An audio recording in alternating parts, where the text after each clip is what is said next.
Hello and welcome. You're tuned to The Leg Up, your weekly thoroughbred preview podcast, and the usual suspects are in the house with me. Paul Mawadi, Stephen Hunt in studio. Morning, boys. Morning, Paul. 2 weeks in a row for you. Yeah, it's... Wow. Exactly. That's a trend. Yeah, I think you're setting the bar quite high for yourself. Another record, yep. Yeah, golf for Savo, though? Possibly. Okay, very good. Steve, morning to you. Morning, Thaddeus. Yeah, good luck. What happened last week for us? Canterbury Bell Stakes Day and Canterbury Bell. Taranaki. One kiss. I look at that result and what happened prior to that in terms of betting. I can't recall a last Te Akau trained galloper in a feature race, a black type event, with Opie Boston aboard. In the South Island to boot as well. I mean, yeah. Drifting, 3, possibly 4 times the original price.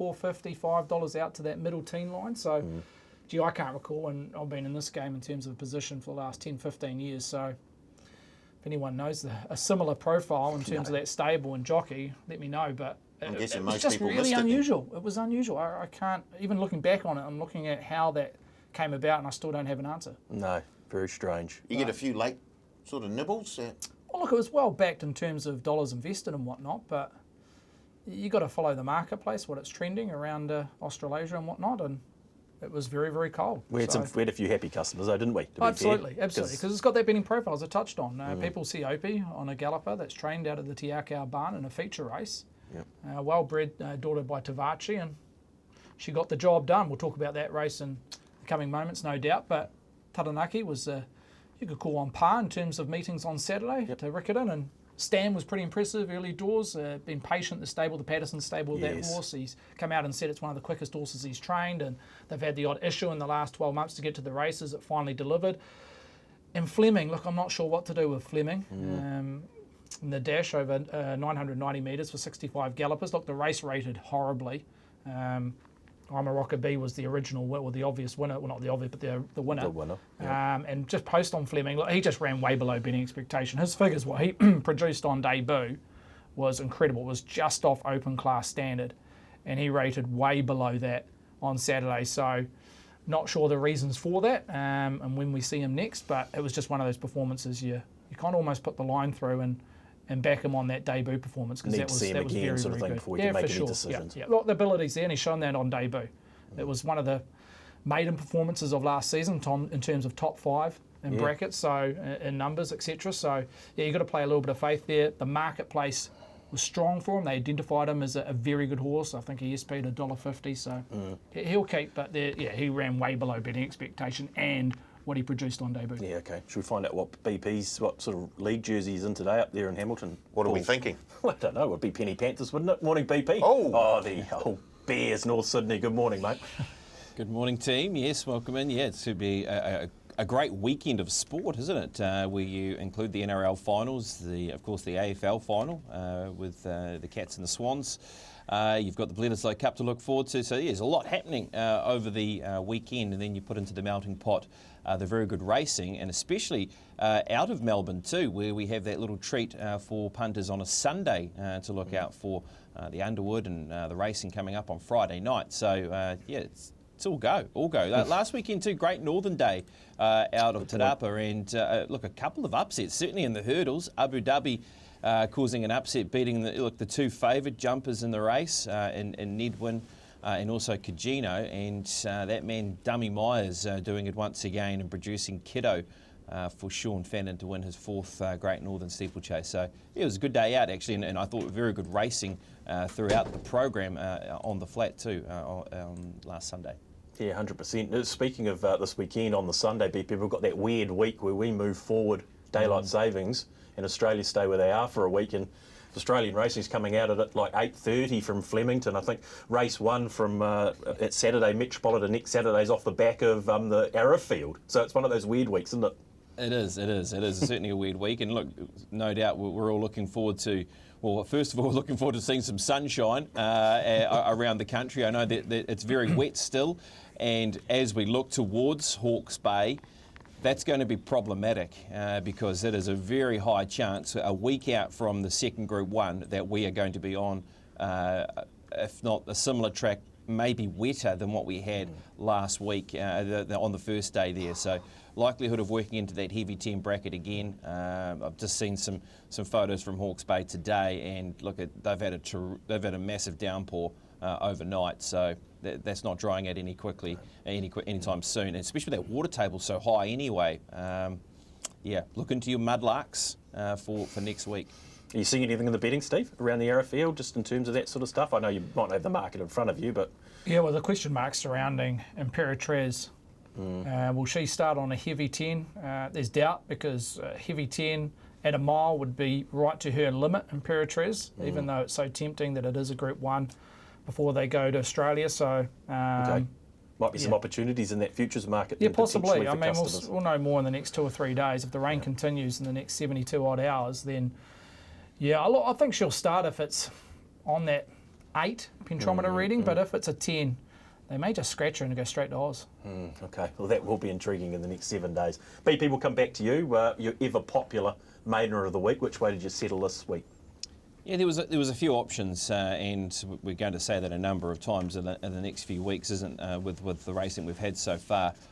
I went with One Kiss though, and the team was just talking about One Kiss there in her performance in the Canterbury Bell Stakes, and look, it was a terrific ride from OP2, wasn't it? Just being able to get cover and produce her at the right time, and I think there's a lot to like about this win. Sets her up nicely for the 1,000 guineas. She looks like a horse that will produce over further too.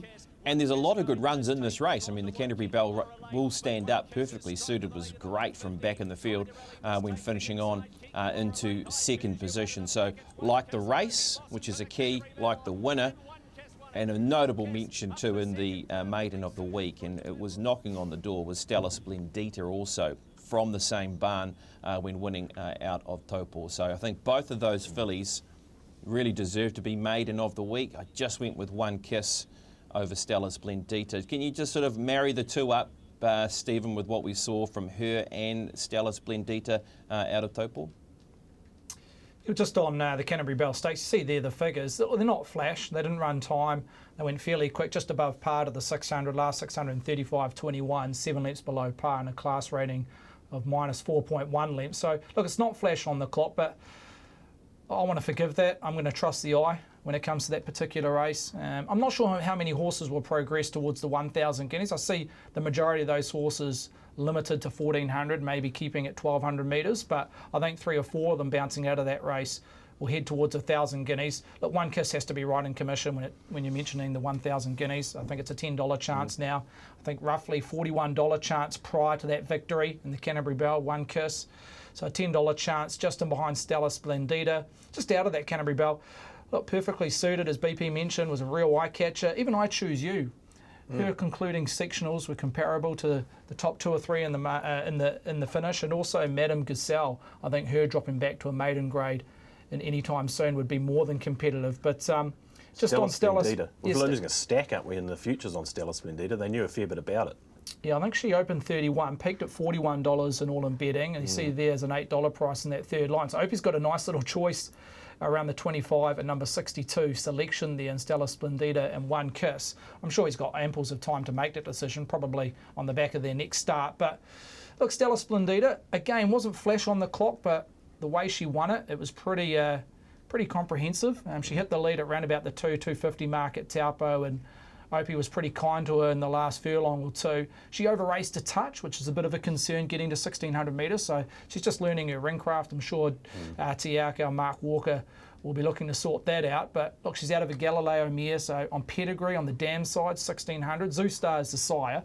He predominantly leaves sprinters over in Australia. He was a very quick horse himself, but I think that with that mixture around the bloodlines on the dam side being a Galileo mare, there's a chance she will get to a mile, but she probably just needs to settle on running. That was her debut, so you can't really knock her on that, but a bit of ring craft going forward, and she's a leading chance. Okay. Righto team, we'll push on. We want to preview a couple of races from both venues, Awapuni and Ruakaka. We're going to start at Awapuni, but Steve, what are we getting dealt up here at Awapuni in terms of a track? Do you think any surprises? No surprises, unfortunately. That heavy 10. Look, the rail's in the true position. It's very similar or parallel to what we had the meeting back on the 27th of August at Awapuni when they had that decent break of no races there or no meetings there for a good 2 or 3 months. So their last meeting was on the 27th of August. Basically similar conditions here. Heavy 10, rail in the true position. They'll use the inside bend.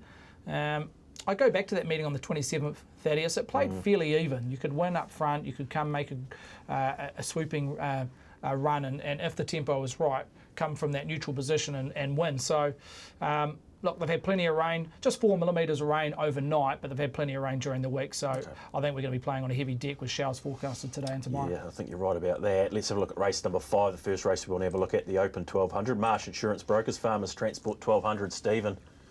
Oh boy. Here's the first crunch of the day. Butler, yep, posted $2.50 in a well-backed commodity. Look, we've accepted a number of bets around Butler to drive its price into $1.80. I'll just bring up 405 to get the fluctuations. So $2.50 was the original price. I think it was roughly $2.10, $2.20 when I left the office yesterday, but a flood of money overnight and first thing this morning, Friday morning, to drive its price into the red, $1.80. $8,000. We accepted it even money at $2 earlier today. So it's almost one-way traffic here, Thaddeus. And with that result, you're seeing a notable, the rest of the field easing from the original price. Ray Stevens, 550 out of point to 650. Shares that second line with Hooks. Star Treasure, 6 out to 750. Pull No Punches, 7 out to 9. Double figures around Mason Roxanne. Original price, 750 out to 10. Belclair resumes, 18 out to 21. And Love Storm has to take a decent step up, 31. The ranking now 51. So only one firmer. Alan Sharrock, Taylor Mitchell gets that weight down to 58. $1.80 off a peak price of $2.50. Yeah, she hasn't been riding too badly, Taylor Mitchell, either, getting a few winners here and there, no doubt about that. BP, $2.50, Butler. Some might say a gift. Yeah, look, it's very hard to tip against him, isn't it? And Taylor Mitchell knows the horse, gets a weight relief too. Was aboard when the runner was winning at Te Rapa first up this preparation.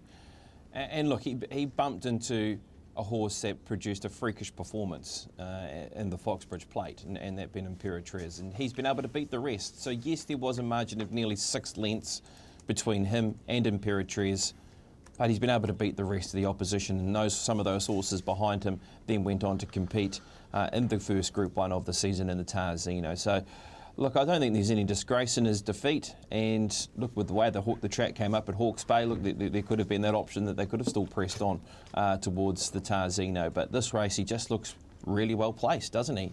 He's a horse that, as I said, gets the weight relief. He'll appreciate the conditions. He's won there at that venue. He's just got all the right ticks. Yeah, looked pretty good. Need we say more? Well, can you say more? I mean, $2.50, Butler. I'm just looking down the field here, Paul. Well, it just sounds like it's going to be a big party up at Taranaki this weekend with the amount of money that's gone on. As Steve said, $2.50 into $1.80 now, and they're still taking the $1.80. And Brendan mentioned it, was the next best horse in the Foxbridge. Exactly right. There's no Foxbridge horses probably here in this race, you wouldn't think. No, I wouldn't. No. So I understand why the money's on. Good luck to Burnsy and all the connections. I'm sure they'll be celebrating long into the night if Butler does get up. If you're looking elsewhere, though, I guess I did have a look at the O'Sullivan Scott trained Star Treasure. Yeah, going well, isn't he? Yeah, won well at Tauranga and almost won last start as well, I think, down at Awapuni. In fact, I think to the naked eye, it actually looked like it got up right on the line. And I think T. Lee actually called it home initially. So I don't mind the look of Star Treasure. Obviously, most of the market is drifting just because of the weight of action that the boys have taken on Butler. So now out to $7.50 and getting to a backable price, I think, Star Treasure. Yep, I agree with that. And it was a good run last time, and the win prior was very good. Steve, any negatives here around Butler? No, I don't think so. I suppose it comes down to price sensitivity, and $1.80, I think that's personally right at the bottom of his price that you'd be wanting to invest in on Butler. But I don't think he'll put a big margin on this field. But look, I think you'll get the job done. It's just what price you believe is attractable to you in terms of how you assess the race. But look, there is a lot of positives. Kept at 1200. I know there's a lot of chit chat around post the Tarzino, the way the track came up. We saw a little bit of an upset. Whether that would have been the right race for him, I'm not convinced yet around Butler. 7 furlongs. I think his sweet spot's 1200. I've got no doubt he'll probably get to 1400, but at least test it at 1400 down the track. But I'm just not sure he runs a true 1400 on a really testing track. So that would have been my one negative, and maybe the reason why Alan Sharrock didn't go to Hastings. So I like it how he's just gone back to 1200 metres. He loves the joint. He's got a fantastic record, 2 from 2 there. And I love how his races are spaced out. I think he goes best fresh. He's had 4 weeks between the Foxbridge and tomorrow's assignment. So, yeah, look, he has a lot of positives, Butler. In terms of the speed, I think Hooks looks to be the leader from barrier 1 with that weight. I think they'll jump and run. There's a bit of a battle who's going to contest that top 2 and 3 position. Mason Roxanne probably fits in that profile. Will look to go forward, possibly trail Hooks. And Ray Stevens, interesting runner. Look, Dylan Turner rode this horse last start, and I just thought it was a neutral ride. I think it needs to be ridden more positive out of the machine, in particular the first 200 to 300 metres. Put itself in the race. It found that neutral position. And it just, I just feel the horse is better profiled on speed and then kicking at the home turn with the top 2 or 3 in position. So I think that Lisa jumping aboard will look to ride that horse a little bit more forward than what it was found last start. I think it was a pass mark. It ran it was a fourth better and- run last time. Yeah, I think it was a pass mark. Yeah, okay. It ran up to betting expectation. It was probably like 6 to 1, 7 to 1 from memory. Ray Stevens, and it finished 4th in behind Deerfield. Look, it was a hard day to make ground at Whanganui that day. You look back and you see horses that did make ground probably just failed in the last 200 metres. It really did set up for horses that were really on speed, so that was probably a negative against Ray Stevens. But look, overall summary around Ray Stevens, I think they'll look to push forward rather than that neutral position which it found itself last start. Yeah, okay. BP, you surmised the race for us. Is there anything else we need to know in the Open 12? What horses haven't we touched on? Just to summarise it and give us a bet in the race as well. Yeah, I think a key thing we need to talk about here around Ray Stevens is that it's had 17 race day starts.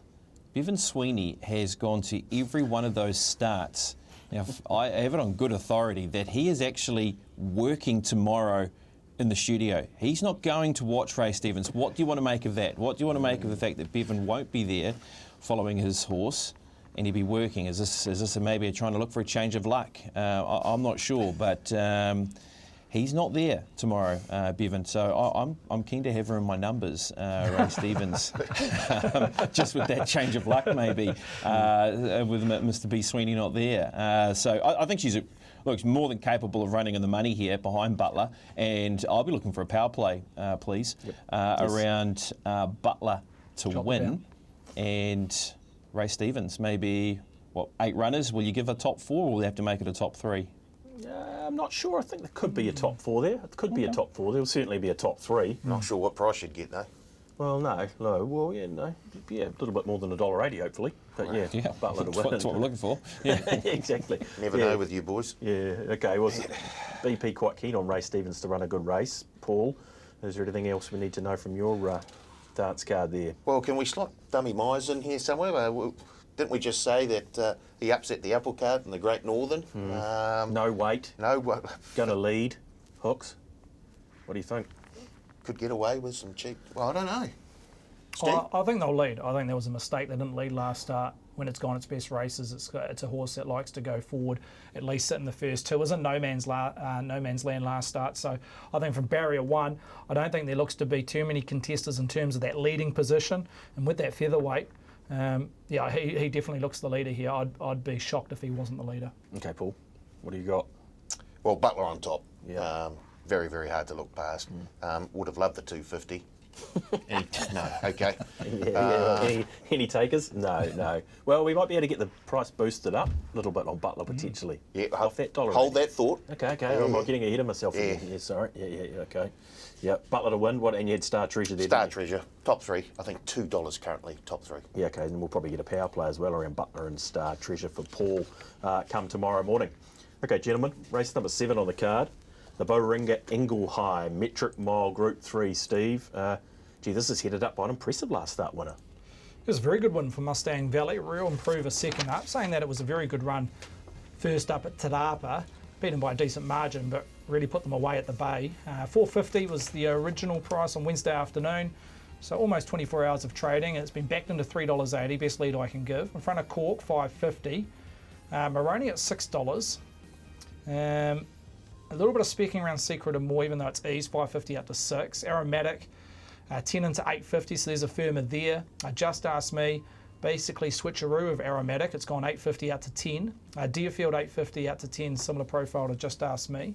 Then there's a second division headed by Puke Park, 16 out to 21. Crossroads has been spec'd. Even though it's gone out of turn 21 to 26, it's a losing liability for the TAB.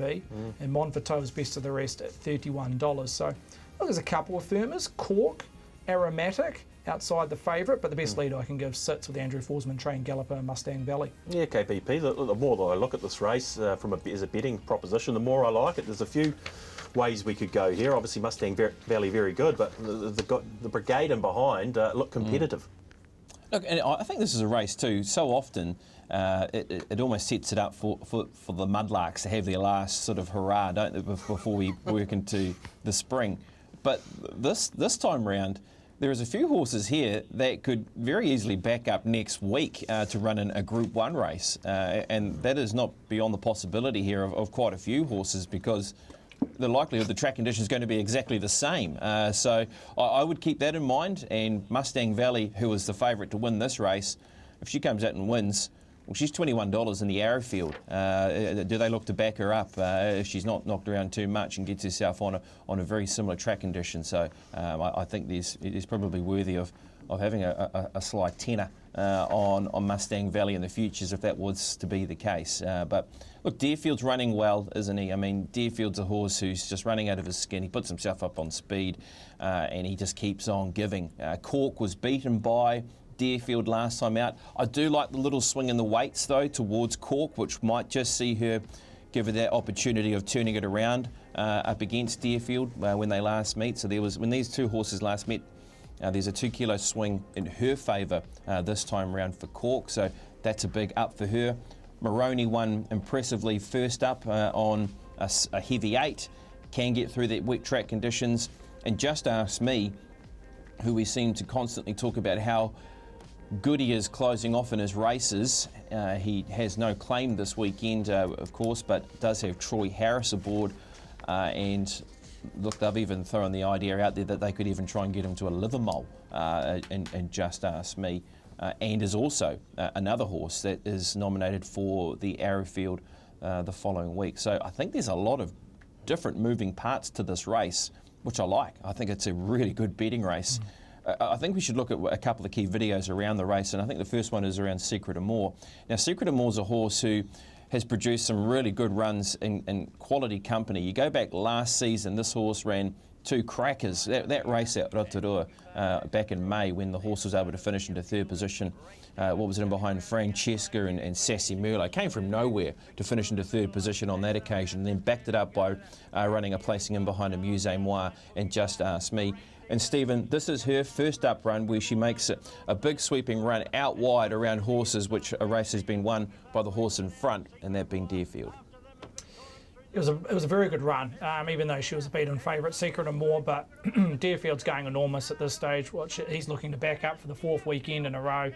As I mentioned, Whanganui this day, there wasn't advantageous to be on speed and pretty close to the rail, not right up against the rail, but I think Deerfield found that slipstream, basically the ideal lane to make your run on the home turn, where there's a lot of horses that came wide and loomed into the race but just never finished off, and I think Secret Amour was the perfect example of that. So look, she's drawn barrier 2, which is a touch of a concern for a horse that gets back, so it will make it sticky for Kate Hercock, because she's an ideal horse that likes to present down the middle of the straight, rely on solid tempo and finish over the top of them, and she can be a low percentage play. As good as her runs have been the last 6 to 12 months, she has been unlucky purely by where she maps. So from barrier 2, I've got her mapping the second half of the field along the inside, so depending how the track plays, it could be problematic. Breaking news, Paul. Breaking news. Maroney out. Maroney scratching. Okay. So there's one of the pieces of the puzzle gone. What price was he, do you know?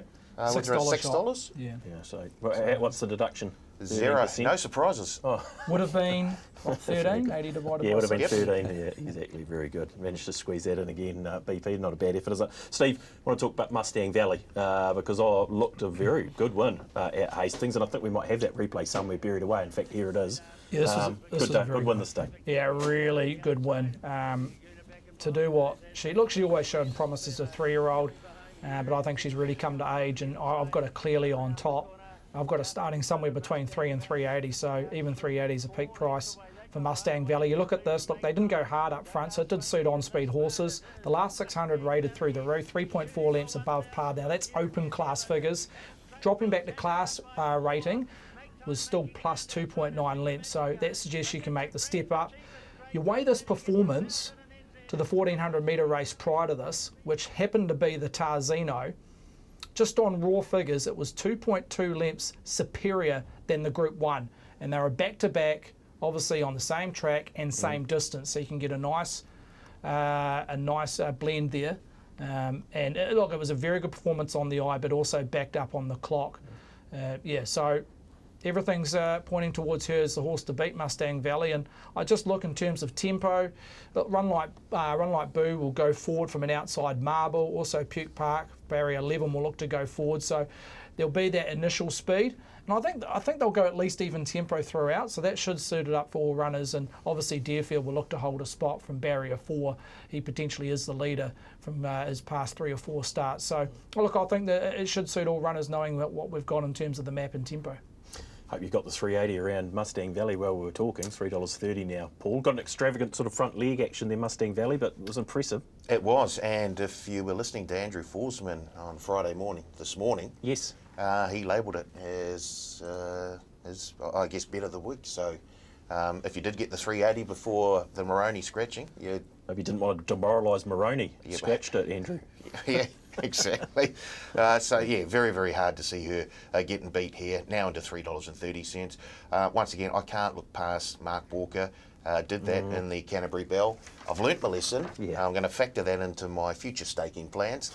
And I don't mind the look of Aromatic with Lisa Allpress aboard, now into $7.50 after the Moroney scratching. Yeah, Does it want a better track, Aromatic? Yeah, it probably does. It probably does. Hepparade on the soft, I see. Vicky Chardonnay, she could handle a bit of sting out. A little bit of sting, but definitely wasn't a heavy tracker, and we know what conditions we're going to get in the afternoon. That was probably my question mark around the 7. Okay, look at the team there, bringing you the up-to-date market. Well done, team there in Auckland around this race number 7. BP, who else have we missed here? Because there's a few contenders, as I mentioned. Deerfield, you touched on. I'm going over the page. Cork, Crossroads, Pookie Park. There's a few chances. Yeah, well, look, I think Just Ask Me's a great top 4 chance in the race, even with his weight of 60 kilograms. He'll run big. He really will. He'll be flashing home, and he'll get through the conditions. Look, he's what was he? Less than a length off them, in behind No Loitering last week in the Interprovincial over the 1800 metres. Yep, he comes back to 1550, but a senior jock aboard. I think he's a horse that you're going to need in a multiple bet, or if you're playing a trifecta in first 4. I'm around Mustang Valley. I can't get away from her, and I think if she wins this race impressively, they might roll the dice the following week. So happy to back her here in this race, and a little specky bet in the Arrowfield at $21. And Cork, I think Cork, just with where things sit and the swing in the weights on Deerfield. She's been racing honestly through her preparation. She'll get through the conditions. She's at around that $4.80 mark. And yeah, Montvine too is getting out to a ridiculous price, isn't it? Look, he's at $31. Just needs to be able to find his form from. I mean, look, he was placed here 2 starts ago. He's had a very good winter. He's a horse who will appreciate the conditions. Don't want to quite drop him just yet. He could be your trifecta maker. Yeah, okay. Just touching on Mustang Valley and with that race next week, the Arrowfield BP, if you're a futures bettor up to $50, why wouldn't you have a couple of bob on? There you go. Yes, you're right. Future proof. Yeah, exactly right. So just the Arrowfield looks to be a race that you could spec a few, just with conditions. We've already lost Dark Destroyer. There's these question marks around obviously the 2 favourites in the race because they don't want to be running on a really testing track. The likelihood is that they will start, of course, in La Creek and Imperatriz, but there's also that trepidation of just where the track does end up. They could also just pull Pinnonook to get to Australia. So that's what you've got to try and line up, and it's the gamble. That's betting, isn't it? So you're gambling on a number of different scenarios, and hence why you're getting $21 for Mustang Valley, who may not even end up in the race, but just looks to be a bet if she comes out and wins impressively on the metric mile. Yeah, no doubt. Paul, where'd you land in the end? You had Aromatic in your numbers? I did, but I've got a power play now. Mustang Valley to win, Mont Ventoux top 4. So if we could be just quite slot juicy. it should be. Yeah. Okay. And That Mont Ventoux a chance. yeah, and just on the future-proof promotion, Yeah. you can back as many horses as you like in the futures win market. Right. And if however many of them don't start, you'll get your money back as a bonus bet, up to $50 for each horse that you've backed. Right, so we can sort of spec that middle market between sort of 15s and 30s and You don't- hope for a bit of a... Yep, you don't have to restrict it to not just your one first runner. bet. No. Okay, that's good to know. That is good to know. So you're with Mustang Valley, Aromatic and Mont Ventoux in your numbers. Are you giving Mont Ventoux another chance after last start? Well, we had it in our staking plans. Well, it was a couple of did. weeks ago. Yep. Things didn't go to plan, but as BP said, it's really starting to get out to some very, very juicy numbers now. Okay. And you're obviously keen on Mustang Valley, Steve, off the back of that last start. 100%. There is one other horse I'd include in exotic bet types, and that's Crossroads. Ran on the first day at Hastings in a 75-12. The extra trip will be ideal for this horse. It was a high speed rating, won by Old Town Road. It carried 59.5 that day, Crossroads. It drops to the minimum 53, which, look, it's probably not a genuine open class galloper, but in terms of handicap, that's what it's all about. It's about getting the right weight to be competitive in a race like this against horses that have superior form and rating. So I think Crossroads will get through the conditions and probably one of those horses down on the minimum. Okay, very good. We've got a few there we can chuck into some first falls and the like and have a look for some power plays as well. But Mustang Valley, awfully hard to beat, I would suggest. Okay, half time, intermission time, and you know what time it is. Minute with Moati, wildly popular. Any hints as to who we've got this week, or are we going to wait and find out? Well, I guess some people know him as Billy. Billy the Kid, Billy the Kid. Let's have a look. And he was kind enough to have a chat with me. minute with Moati. Hi, I'm Waramu Pin. I'm 24 years old. I'm a apprentice jockey in Matamata to Daniel Miller. Who has been your biggest influence in racing? Biggest influence? Probably James McDonald. Nice. What was the first car you owned? A 1998 Toyota Celica. Oh. Toilet paper, over or under? Under. Most famous person in your phone contacts? James McDonald. Your go-to karaoke song? Got a Barry White. Very favourite NRL team? Definitely not the Warriors. Oh. Favourite junk food? Oh, chocolate. Love chocolate. Who has it easier, jockeys or trainers? Oh, I would say trainers. Favourite board game? Chess. Union or league? League. Yeah. Favourite cocktail? Don't got one. If you were a premier darts player, what would your nickname be? That's out of it, Christian. Billy the Kid. Yeah, that was good. Yeah. Favourite horse you've ever ridden? Favourite horse I've ever ridden? Probably Mascarpone. Favourite movie? John Wick. Race you'd most like to win? Probably the Melbourne Cup. I think everyone aspires to win that big Aussie race. True. And a horse we should be keeping an eye out for this season? Oh, don't know. I've been out for 5 months. Thanks, bro. Awesome. Very good. Thank you to Wiramu Pin there. Well, not bad from Wiramu there. Good He's a effort. deep thinker, isn't he? Yeah. Chess man. And, Yeah. Took his time. He put a bit of effort in there. Yeah, no, good on him. We thank him for his time on Minute with Moate. Okay, we're going to head up to Ruakaka, have a look at a couple of races. But Stevie, what are we getting served up in the Winterless North tomorrow? Well, it's fairly normal to what it's been presented right throughout the winter, Thaddeus. A soft 5 currently. That pentrometer was taken this morning. Rail out 10 metres. No rain the last 24 hours, but there's been 30 mils in the last 7 days. There's the odd shower again today and tomorrow, but I don't think it will come to much. And somewhere between a soft 5 and a soft 6. Okay, very good. Yeah, so it's just more of the same up there, which is nice. Race number 4, gentlemen. The Tote and Poke Sports Bar, 1,400 metres for the open handicappers, Stephen. yeah, nice little field here. Run us through this market. Yeah, nice field. A few resume here, including the favourite Vigor Winner, 420 into 380. Nice little lead around that particular runner. Ballon Rouge, second up for Mark Walker, 420 in that second line. A new Enragement, interesting runner. First start here in NZ under the Stephen Cole stable, 550 out of turn, or out a couple of turns to 650. Gino Severini, 8, got a short of 650, now trading at 7. Apostrophe, in half a turn there on the back of a $1,000 bet at 750, now trading 7. Follow Your Dream, 750. Tell All resumes, 750 out of turn to 8. New York Jazz, 11 out to 13. And Super Sid wants more ground, 21 out to 31. So no strong lead, but a firmer around Vigor Winner. Also Gino Severini, and as I mentioned, 1,000 has been landed on number 7, Apostrophe. Okay, Apostrophe first up into this. Quite a compressed market here, BP, with a few chances. Yeah, nice race. Really good race, this over the 1,400 metres. And Vigor Winner, with what he's done in his trial and with how he races fresh up, he's a deserved favourite. He's going to land in a good spot, and that man, Wuramu Pin, doing the riding, gets a kilo off back to 59.5. Look, he's not too far away from our better horses, is Vigor Winner. He sort of bubbles just underneath the surface here, doesn't he? And he's a horse that, you know, we've seen in some good races. And off this trial, which we'll have a look at with how he's been able to perform at this venue, he looks ready to go, doesn't he? He looks ready to be able to run a big race with that, what he's been able to do. And like, he's drawn 5. He should land in that handy position. Everything about Vigor Winner suggests that, you know, he is going to be the top pick for many with what he's done in his most recent trial. But look, I do like a few other horses in the race, but we'll touch on that shortly. We'll go back and have a look at his effort most recently at the trials, though, where he was able to finish. We finished in top position over the 1,050 metres at Oruakaka, and we've got that there, team, the Vigor Winner trial.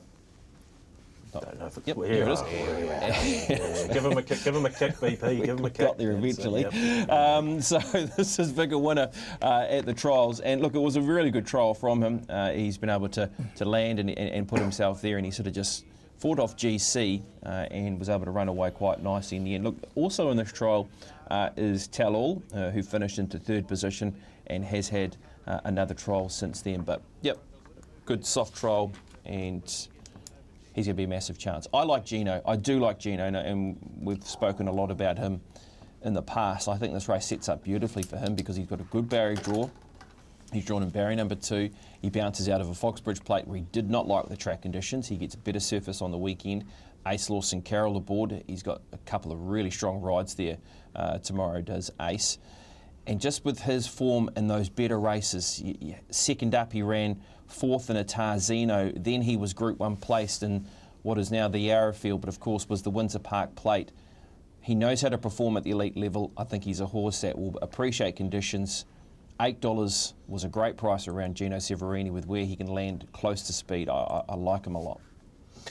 What do you make of the first up run, BP? I mean, the track a little bit weird, just needed the run. Forget about it. Yeah, forget about it. It was a wet track, and first up over 1,200 metres. I know he's been able to win a feature race on a heavy surface, but that was right at the end of his preparation. So yeah, just happy to just wipe it. Yep, very good. Paul, initial thoughts here in the nice race, the 1,400. It is, and Gino doesn't really owe BP a cent, does it? He's been very, very kind to BP over the last couple of seasons, so I can understand why. Soft spot. Yes, very much so. Okay. Look, I'm going back to Mark Walker, Ballon Rouge. Had a wonderful 3-year-old season, winning the 8 Carat, the Eulogy, capping it off with the Oaks. Looks quite well placed down on 54, doesn't it? It does, yeah. Beat La Creek as a 3-year-old as well. She'll be a lot better after that run at Te Rapa, the 1,400 metres. I think we're getting closer to our ideal distance as well, so Ballon Rouge at 420. I do like her. Follow Your Dreams. I think a local comes out of an open handicap over 1,400 here back in August. He ran 2nd that time, finishing front. In front of Crystallise and Prix de Feu, who then went on to Quinella, that open handicap mile at Te Rapa last Saturday. So only has 51.5 to carry as well, I think, with Kelsey Hannon getting the 3 kilo claim. And she's been riding very well. She has, and the market does gravitate towards Kelsey Hannon as a jockey as well. Steve, a few chances here, isn't there, really? I mean, the boys have probably mentioned 3 or 4 in the race already, but, Vigor Winner remains a solid favourite. Yeah, look, I think he's the map horse of the weekend, Bigger Winner. I think Billy can control the race up front. There doesn't look to be another leader here. I think Billy will go 4 from barrier 5 lead. He can stack them up. He can run even tempo. He can just control it as he sees fit. And I like that trial. He was pushed out to suggest that he needed the trial to be ready for 1400 first up. 1400, you go back his last 12 months, Vigor Winner. It looks to be his sweet spot. There may be a concern in the last 100 or so in fitness levels, first up over 7 furlongs, but I like he was pushed out and it was a hard trial leading into this race. Yeah, the jockey sat up in the last 100, but he got the job done and he was ridden quite aggressively in the early stages of the straight. So, yeah, I think he's the map horse, Vigor Winner. I think, as I mentioned, Billy can control the race and be very hard to beat on a track that can be advantageous to horses on speed. Okay, where do you sit with Ballon Rouge? Paul made a case for it, Steve. What did you make of the return of Ballon Rouge? Fair. Look, the money did say that she'd need the run at Te Rapa. She was a notable drifter. You see her SP was, I think, around about $8 or $9. But she opened a little bit shorter than that at Te Rapa, which you don't see in paper form. So the market identified that she needed the run. Look, the overall race in terms of the race shape at Te Rapa did favour on speed. Horses in that particular race, they did sprint home after walking to the 600 metre mark, so she probably wasn't in the right position. 1400, yes, tick, but I just want to see one more run. Just see another step and be a little bit closer to the top 2 or 3 before I get her bet, or before she gets my money, Ballon Rouge. I've got no doubt she's in for a nice campaign, but I just want to probably see one more run before I invest on her. Yeah, okay. BP, you probably wouldn't mind if we showed a replay of that Ballon Rouge first up run, because it was won by a horse called Bari, you may remember. Did Barry win that race? Yes. Yes. 13s into 6s. Tipped by you was on the leg up as well, if I remember correctly. But Was there scratchings? Please. Must have been scratching. Yeah, well, if there was and you got $13, it doesn't matter. Well, exactly. No surprises. Yeah, carry on. Look, New Arrangement's an interesting horse. Look, he's a horse that former Chris Waller runner, has won a couple of races in the UK, trialled well. I thought it was a good trial from the horse. Just ends up potentially in a sticky spot because of the likelihood of going back, you would imagine, from a wide gate. That would be my only concern, but I'd be taking some notes on him. He's a horse that is worthy of watching with how he's trialled up and what he's done in some of his Sydney form lines. Just keep a very close watch on what he might do, and if he's hitting the line strongly, he's going to be a bet, you'd imagine, in the next few weeks if we see a good run from him. I like the Gino Severini Vigor Winner, sort of Quinella. I like the idea of where these two horses can sit in the map. I think they're a great power play. If you can put them both together to run top 4, that would be lovely. And I'm going to take the gamble on Gino getting Vigor Winner late in the piece with that soft run. Don't see much between them, but what I do see between them is one horse is $3.80 and the other's $7. So I'll take Gino Severini. That's the way you got to play it. Dead right. If you don't see much between them, you take the higher price, BP. Absolutely right. Paul, where did you land in this race? I'm going to go with Follow Your Dreams out at $7.50 there. Yep. Carrying bugger all. Going with the local. I am. Good tried and tested method up there at Ruakaka. Indeed. Yeah, okay. You sound pretty keen on Vigor Winner, Steve. Yeah, I just think he's the map horse of the day, and just on apostrophe, probably has as much upside as any horse in the race, and 1400 no knock if fit.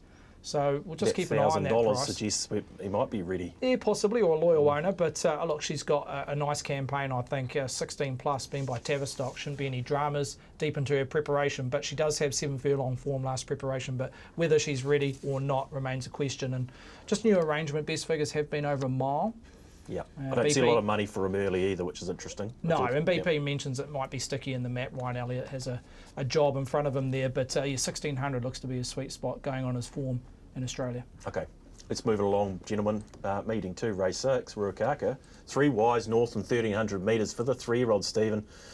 Yes, it's got potentially some guineas, effects later on, depending on how few of these go. Yeah, there may be some ramifications out of this race heading to the 1,000, 2,000 guineas. Sacred Satono, who I believe is roughly around about a $21 chance for the 2,000 guineas. There's a $3.30 chance for Saturday's assignment. Has been well played as well. Slipper Island, pretty hard in that second line at $3.50. Desert Lightning, look, I left the building yesterday and it was still at that $5 quote, but it's been backed into $4.20, so a lot of action in the last hour or so around the third line. Then you've got double figures headed by Mighty Bright, the Maidener at $12. Intriguing runner here, the only one, 15 into 12. Look, its trials have been okay. We'll talk about that horse in more depth around the owners, etc. But there is a bit of a firm in the middle market, the only one, 15 to 12. Melfi Rosa, the local, also a firm in that middle market, 18 into 15. And best of the rest is Diagon Alley, 13 out to 16 running for the tab. So, look, overall summary, I would have said Sacred Satono this time yesterday, but with the firm around Desert Lightning and the only one in Melfi Rose, there's no strong lead. They're willing to play 4-5. Yeah, okay, I was going to say a clear top three here, Pops, and there's money for all of them. But yeah, Steve mentioned the only one and Melfi Rosa. What do we do here in the 3-year-old? Yeah, this is a good race. This is such a good race, this one. You've got Group 1 form around Sacred Satono and Desert Lightning. Both of those horses ran in as a steamer and ran well in the race. They ran, 4th? Desert Lightning, 5th, Sacred Satono. You've got Slipper Island, who had a couple of starts here, then of course went across to Tasman for his one and only start, where he was beaten in the Group 2 Champagne Stakes at Eagle Farm. He's had some good trials under the belt. And then you've got Mighty Bright. You've got Mighty Bright form with the Pacific Dragon form reference from a couple of starts ago. The well-bred one and the only one. Maybe the last trial on a wet track we can maybe forgive. Wasn't that far away from them when unplaced, so happy to forgive there. Out of a three-time white robe winner in the Diamond the Diamond 1. Diagon Alley was a horse who showed talent last season as a 2-year-old. Was beaten first up on a heavy track. It's drawn wide, which is an issue, but she looked good through her 2-year-old preparation. So this race does set up. It really is a beauty. Look, I like Sacred Satono, and I like Sacred Satono because he has maybe the key factor on his side. He's had that one run. He's had the one run under his belt compared to horses here who are either bouncing out of trials, the likes of Desert Lightning and also Slipper Island.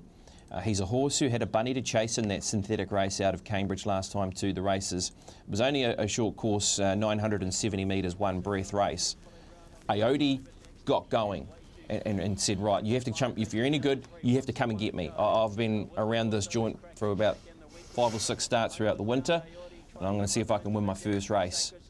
Didn't happen, and look, he was just different gravy this day. Sacred Satono just breezed on by, but Aote then bounced out and has won a maiden race. But I just like the fact that he had that bunny to chase and he went straight past them.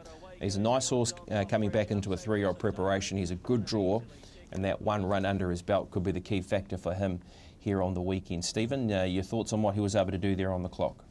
Yeah, very impressive. You see their class rating in that positive green light there, plus 3.4 lengths. They went solid, just over 2 lengths to the 600. They've ran home well below open class figures for the last 600, but no real knock there. You mentioned Aote, who's come out and bounced out of that race and been a sub-winner and ran a really good figure, Aote, in last week in the synthetic. So some nice little form lines around Sacred Satono. Look, he wasn't too far off our best juveniles last year. I just feel, being by Satono Aladdin, which you know they're going to be better 3-year-olds, he probably just didn't quite finish off his races as 2-year-old, and whatever he was doing as a juvenile was just pure ability. But I think with just time on his side, he's strengthened up by what I've seen there visually at the trials and on the synthetic.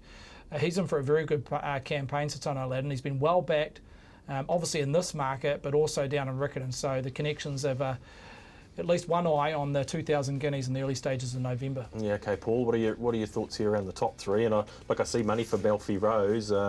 Trained on the track by Chris Gibbs, always makes me sit up and pay some sort of attention around the 10 here, but a nice top 3. Yeah, well, you have to take notice of the locals when you're up at Ruakaka, don't you? But I do like the look of Slipper Island.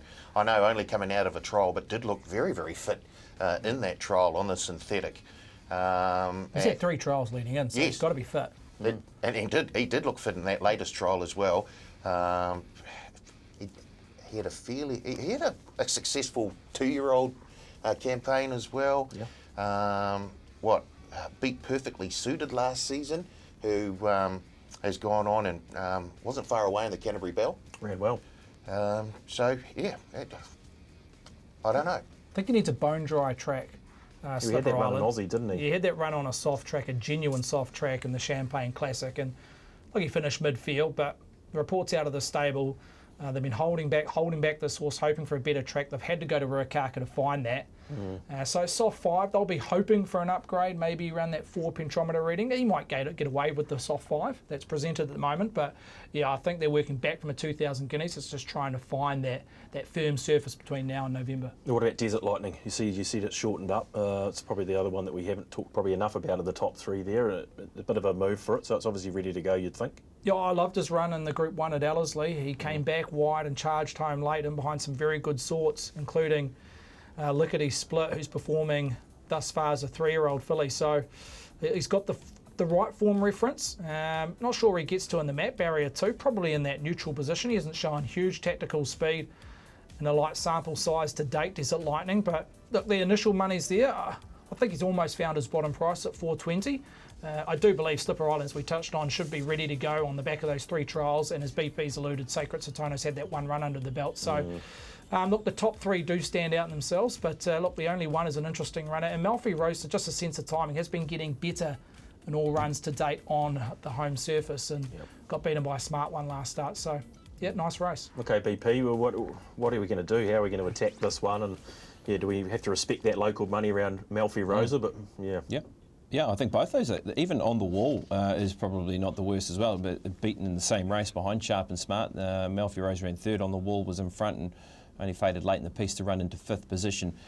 There's not a lot separating these 3 at the top of the market though. Desert Lightning, terrific through a 2-year-old preparation. Sacred Satono and Slipper Island. I really can't find too much between them. Slipper Island led in that trial, got the job done. Desert Lightning was good through the line to finish into 4th position, so you can sort of marry up how both those horses have trialled. So I'm going to go with Sacred Satono, just in front of those 2 horses and Slipper Island and Desert Lightning, looking for big runs from those runners. And I'm keen to watch what this first starter and the only one will be able to produce. It's got a sticky gate. Happy to forgive the most recent trial when close up on a heavy surface when unplaced at the trials. Dangerous money floating about. The trial back in June was okay when finishing into 2nd position. So, yeah, just take some notes and maybe lob it into a trifecta in first 4. Yeah, I agree with that. You want to respect the money around the only one. The first starter certainly got the breeding on its side. There's no doubt Backed in about a that. 2,000 guineas as well. Okay, then that's always relevant information that our customers, I'm sure, will appreciate. Paul, where did you land? Pops with the favourite, Sacred Satono. Oh, I'm going to stick with Tony Pike and Slipper Island. It looks like he's jumping out of his skin to have a go. Okay. So Slipper Island currently $3.50, and I didn't mind a little each way go on Magic Touch.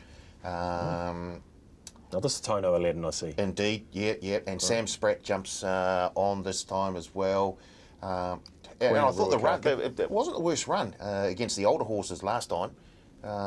So, yeah, I'm happy with the price. I see just nibbled in a bit from 21s to 18 over the last sort of few hours, I think. So, Magic Touch. Yeah, don't mind that. If you had to pick within one of the top 3 here, Steve?